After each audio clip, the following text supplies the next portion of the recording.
张丽，28岁，他是一名设计师。他一个人住在深圳。他从周一到周五工作。他每天工作8小时。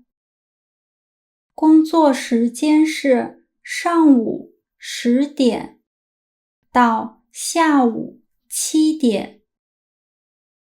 中午他有1个小时的休息时间。张丽很幸运，公司离他家不远。他每天不需要早起，也不需要挤地铁。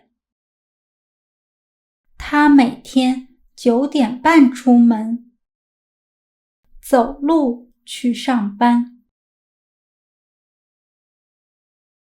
最近张丽特别忙，常常要加班到晚上9、10点钟。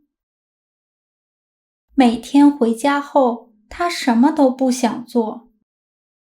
吃完晚饭，洗完澡，坐在沙发上看会儿电视，就去睡觉了。好在下个月她就要休年假了。她打算去上海旅游。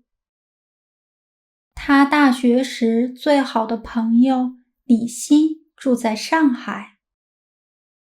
他们已经很久没见面了。李欣告诉张丽，她已经结婚了，有1个儿子和1个女儿，生活很幸福。张丽希望假期快点到来。对于这次旅行，她充满了期待。在视频下方的描述栏中，可以找到额外学习资料的链接。